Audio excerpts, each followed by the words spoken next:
Hello, everyone. So, let me tell you what's actually happening right now. Because if you're getting your news from mainstream American outlets, you're missing the entire story. While Donald Trump has been screaming about tariffs, threatening Canada, and pounding his chest on True Social about how he's going to bring Canada to its knees economically, something remarkable has been unfolding north of the border. And it's not what Trump expected. It's not what his advisors predicted. And it's certainly not what he's been telling his supporters. Canada's economy just posted numbers that have economists in Washington scrambling to rewrite their projections. While Trump's tariff threats were supposed to crater the Canadian dollar, send Canadian businesses fleeing south, and prove once and for all that Canada needs the United States more than the United States needs Canada, the exact opposite is happening, and Mark Carney saw this coming from a mile away. Let me walk you through the numbers that came out just this week. Numbers that the American media is conveniently ignoring.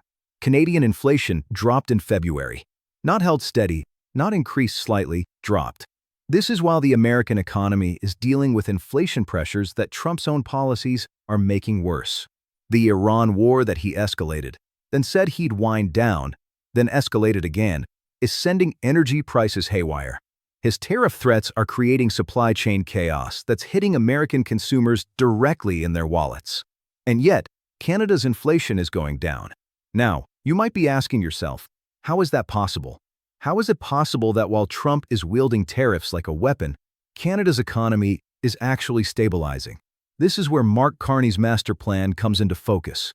And trust me, this is something they did not teach at whatever business school Trump claims he went to.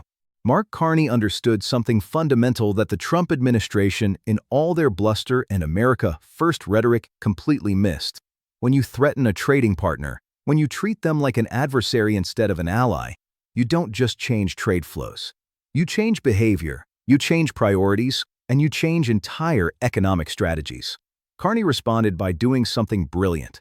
Instead of panicking, instead of rushing to appease Trump, instead of offering concessions, he doubled down on Canadian sovereignty. He started pivoting Canada's economic strategy away from total dependence on American markets.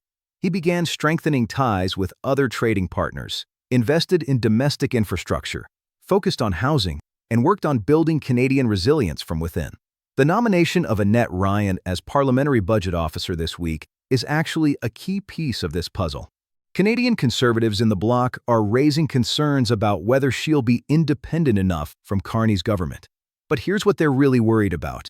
They're worried that Carney is going to use the PBO to validate massive public spending on infrastructure, on housing, and on the kinds of nation-building projects that will insulate Canada from American economic warfare. Because that's what this is. Let's call it what it is. Trump's tariff threats aren't trade policy. They're economic warfare against America's closest ally, against a country that shares the longest undefended border in the world with the United States. Against a country that has fought alongside American soldiers in virtually every conflict for the past century. And Carney looked at that reality and said, fine, if that's how you want to play it, we'll build an economy that doesn't need you as much as you think we do. Think about the timing here. Trump announces tariff threats. American media runs with a narrative that Canada will crumble. But what actually happens? The Bank of Canada holds interest rates steady. They're not panicking. They're not slashing rates to prop up their economy in the face of American pressure. They're maintaining their position because they see something Trump doesn't. They see an economy that's actually in a stronger position than the narrative suggests. Let's dig into what's really happening with these numbers, because this is where it gets fascinating. Global share markets took a hit this week. That's being reported everywhere. But what's not being reported is why Canadian markets are holding steadier than American analysts predicted. What's not being reported is that Canadian businesses are already adapting to post-Trump tantrum world. Canadian exporters have been diversifying for months. They saw this coming. When Trump started his first round of tariff threats, Canadian business leaders didn't sit around waiting for American politicians to save them. They started exploring markets in Asia, in Europe, and South America. And those relationships are now paying dividends. The inflation drop in February is particularly telling because it happened despite global energy volatility from the Iran war. That war, which Trump keeps flip-flopping on, changing his mind about whether to wind down or escalate, is creating enormous pressure on global oil prices. Canada is an energy exporter, So you'd expect that volatility to flow directly into Canadian inflation numbers, but it didn't. Why? Because Carney's government has been managing the economy with actual competence instead of Twitter tantrums. And here's the thing that's really going to bother Trump when his advisors finally explain it to him in small enough words. Canada's economic resilience is making his tariff threats look impotent. Every day that goes by where Canada doesn't collapse, where Canadian businesses don't come crawling back begging for mercy, is another day that proves Trump's entire economic worldview is based on outdated assumptions and ego rather than reality. Trump built his entire political brand on the idea that he's a master negotiator, that he wrote the art of the deal, that he can bully anyone into submission. And Mark Carney is quietly, methodically proving that doesn't work when you're dealing with a competent government that actually understands modern economics. Now, let's talk about what Carney's doing with housing and infrastructure. Because this is the long game that Trump's short attention span can't possibly comprehend. The concerns being raised about the parliamentary budget officer nomination aren't really about Annette Ryan as an individual. They're about what her appointment signals about the scale of public investment Carney is planning. Carney is looking at a Canada that needs massive housing construction, infrastructure upgrades, and economic resilience for a world where the United States is no longer a reliable partner. And he's preparing to open the public purse to make that happen. This isn't typical government spending. This is economic nation building on a scale we haven't seen in generations. Think about what that means in practical terms. Every dollar Canada invests in domestic housing is a dollar that circulates in the Canadian economy. Employing Canadian workers, using Canadian materials where possible, building Canadian cities and communities. It's not dependent on whether Donald Trump wakes up in a good mood or decides to send another unhinged tweet about tariffs. Every infrastructure project Carney greenlights is another piece of economic independence from American whims. Better ports mean better access to Asian markets. Better rail means more efficient domestic distribution. Better telecommunications mean Canadian tech companies can compete globally without routing everything through Silicon Valley. And here's the beautiful irony that Trump will never understand. By threatening Canada, by treating Canada like an enemy, Trump has actually done Carney a favor. He's given him the political justification to make these investments. He's given him the ability to go to the Canadian public and say, "Look, we can't depend on the Americans anymore. We need to build our own strength." And the Canadian public, watching Trump's behavior, is largely agreeing. You think Canadians want to be dependent on a country led by someone who insults them, threatens them, and treats them with contempt? Trump has handed Carney the political capital to reshape Canada's economy, and Carney is taking full advantage. But let's bring this back across the border for a minute because American workers need to understand what's happening here. Trump sold his tariff policy as protecting American jobs. America first, right? But what's actually happening is that he's alienating America's closest trading partner and biggest customer for American exports. Canada buys more American goods than any other country. Canadian consumers have historically preferred American products. Canadian businesses have integrated supply chains with American companies. All of that is now under threat, not because Canada wanted it that way, but because Trump decided to pick a fight he doesn't know how to finish. As Canada diversifies away from American dependence, as Canadian consumers start buying from other countries, as Canadian businesses build relationships with non-American suppliers, those are American jobs that disappear. Those are American factories that lose contracts. Those are American communities that suffer.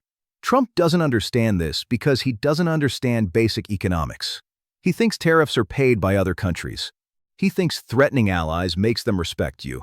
He thinks economic relationships are zero, some games where someone has to lose. And while he's operating on that kindergarten level of understanding, Mark Carney is playing three-dimensional chess. The Canadian economy thriving despite Trump's threats isn't just a Canadian story. It's an American story about failed leadership. It's a story about what happens when you elect someone who doesn't understand that in the modern global economy, cooperation creates wealth and confrontation destroys it. Every Canadian dollar that used to buy American products and now buys European or Asian products instead represents a permanent shift. Those market relationships don't just snap back because Trump eventually leaves office. Canada is learning right now that it can survive and thrive without depending on American markets as much as it used to. And once that lesson is learned, once those new supply chains are established, they're not coming back. We also need to talk about how the Iran war is playing into all of this, because it's not a coincidence that these economic tensions are happening simultaneously. Trump's completely incoherent Iran policy, where he escalates, then talks about winding down, then escalates again, is creating exactly the kind of global instability that benefits Canada's pivot strategy. When energy markets are volatile because of American military adventurism, that actually strengthens Canada's position as a stable energy supplier. European countries looking for alternatives to Middle Eastern oil become more interested in Canadian energy. Asian markets looking for reliable partners become more willing to negotiate with Ottawa instead of waiting for whatever chaos Washington creates next. Trump thought the Iran war would make him look strong. He thought it would rally support. But what it's actually doing is highlighting American unpredictability, showing the world that the United States under Trump cannot be counted on for consistent, rational policy. And countries like Canada are responding by building systems that don't require American consistency. The fact that Canadian inflation dropped despite energy market volatility from the Iran war demonstrates sophisticated economic management. It shows a government that can navigate global crisis without creating new ones. Exactly the kind of steady leadership that Trump's America is completely lacking. And here's what should really worry Americans. Other countries are watching this. They're watching Canada successfully stand up to Trump's bullying. They're watching Canada's economy remain stable despite American threats. And they're learning that maybe they don't need to cave to American pressure either. Maybe they can build their own resilience. Maybe they can find their own paths. Trump is accidentally teaching the world how to build economies that don't need America as much. That's his legacy. That's what America first actually accomplished. Now, the fact that Canadian conservatives and the Bloc Québécois are raising concerns about Carney's approach is actually evidence of how significant his strategy is. They're not arguing that his plan won't work. They're arguing about oversight, about influence, about the scale of public spending he's preparing to unleash. That means they recognize this is real. This isn't symbolic.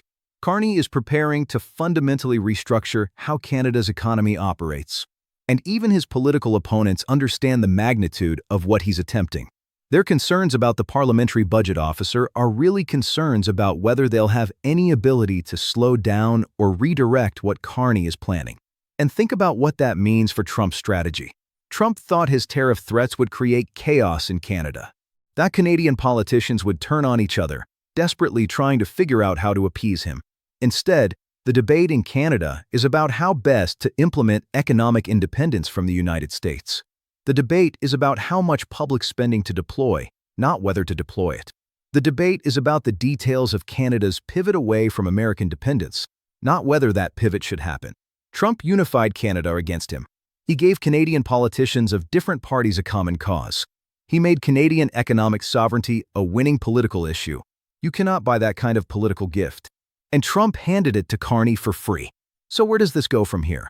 Because we're at a critical juncture and the decisions made in the next few months are going to shape North American economics for a generation. Carney is going to move forward with massive public investment. The parliamentary budget officer situation is going to get resolved one way or another, and either Carney gets the validation he wants for his spending plans or he finds another way to fund them. Either way, Canadian infrastructure and housing projects are going to start breaking ground, and Canadian economic diversification is going to accelerate. Trump is going to keep threatening tariffs. He might even implement some. But every time he does, he's going to find that the impact is less than he expected. He's going to find that Canada has alternatives he didn't anticipate, and that his leverage is diminishing, not increasing. And American businesses are going to start feeling the pain. Companies that depend on Canadian resources are going to find their costs increasing. Companies that export to Canada are going to find their market share shrinking. American workers are going to start asking why their jobs are suffering because of Trump's ego. The economic data is going to keep coming in, and it's going to keep showing the same pattern. Canada adjusting, adapting, surviving, and in many cases thriving. While American consumers pay more because of tariffs and American exporters lose market share, the gap between Trump's promises and reality will keep growing wider. And this brings us to the core of why this story matters so much. Trump's entire identity is built on being a winner, on making deals, on dominating negotiations. And Mark Carney is exposing that as a fraud. Trump can't acknowledge that his candidate strategy is failing because that would require admitting he was wrong. It would require admitting that bullying doesn't work against competent opponents. It would require admitting that his understanding of economics is shallow and outdated. And Trump's psychology won't allow any of that. So instead, he's going to keep doubling down. He's going to keep insisting that Canada is on the verge of collapse, that any day now they'll come begging, that his tariffs are working exactly as planned. And every day that passes where that doesn't happen is another day of humiliation that he can't process or admit. This is what happens when you elect someone whose ego matters more than policy. Someone who would rather maintain a false narrative than adjust to reality. Someone who thinks admitting error is weakness rather than wisdom. Carney doesn't have to humiliate Trump. Trump is humiliating himself. But Carney just has to keep doing what he's doing, managing Canada's economy competently, building Canadian resilience, and proving that there's an alternative to submitting to American bullying. If you're watching this from Canada, you need to understand the historical significance of what's happening right now. For generations, Canadian economic policy has been built around the assumption that good relations with the United States are essential, that Canada needs American markets more than America needs Canadian resources, and that when push comes to shove, Canada has to accommodate American demands. Mark Carney is challenging all of those assumptions, not because he wants conflict with the United States, not because he's anti-American, but because Trump's behavior has made it clear that the old assumptions no longer hold, that relying on American goodwill is a strategic vulnerability, and that Canada needs the ability to chart its own course. And the evidence is showing he's right. Canada can build economic relationships that don't depend on American approval. Canada can manage its economy effectively despite American pressure. Canada can invest in its own future rather than waiting for American permission. This is nation building in real time. This is what it looks like when a country decides to stand on its own feet rather than hope a bully will be nice. And it's working. The inflation numbers prove it. The Bank of Canada's steady hand proves it. The diversification of Canadian trade relationships proves it. The plans for massive public investment prove it. Canada is not just surviving Trump's pressure. Canada is using Trump's pressure as motivation to become stronger. And this brings us to perhaps the most important aspect of this entire situation. What's happening between the United States and Canada right now is being watched by every American ally around the world. South Korea is watching. Japan is watching. The European Union is watching. Australia is watching. Every country that has built its security and economic strategy around partnership with the United States is watching how America treats its closest ally, its neighbor, its longtime partner. And what they're seeing is that under Trump, alliance means nothing. Partnership means nothing. History means nothing. Trump will turn on anyone, threaten anyone, and bully anyone if he thinks it serves his political interests. But they're also seeing that resistance works. They're seeing that countries don't have to submit. They're seeing that with competent leadership and strategic planning, it's possible to build resilience against American economic warfare. Canada is becoming a case study in how to handle Trump, not by appeasing him, because appeasement doesn't work with bullies, not by matching his hostility because that's not who Canada is, but by calmly and systematically building alternatives, diversifying, investing in domestic strength, and treating Trump's threats as a problem to be managed rather than a crisis to panic over. And if Canada can do it, other countries can do it too. That's the lesson spreading around the world right now. That's what Trump doesn't understand. Every successful act of resistance to his bullying emboldens others. Every country that finds a way to thrive despite American pressure proves that American dominance is less absolute than Trump assumes. We're heading toward a reckoning that Trump is completely unprepared for. A point where the gap between his rhetoric and reality becomes impossible to ignore, where even his most loyal supporters start asking why the promised victories never materialize. He promised that tariffs would bring countries to their knees. Canada's economy is holding steady or improving. He promised that his tough talk would command respect. America's closest allies are learning to work around him. He promised that America first would make America stronger.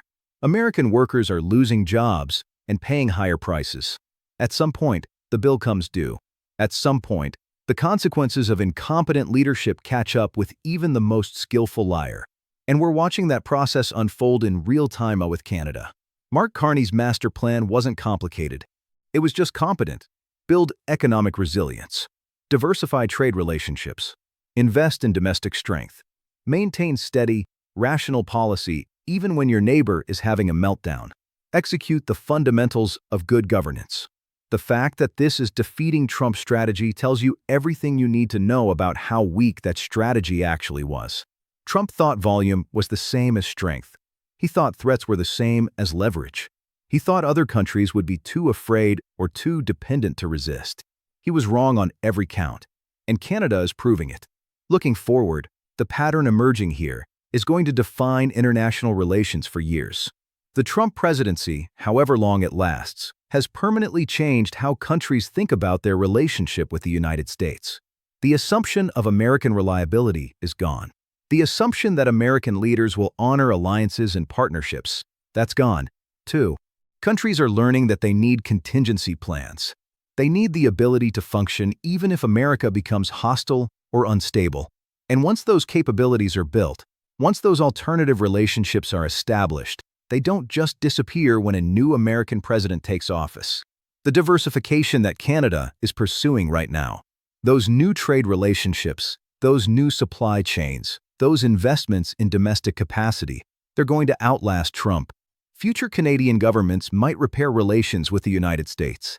They might rebuild trust and partnership, but they're never going to return to the level of dependence that existed before.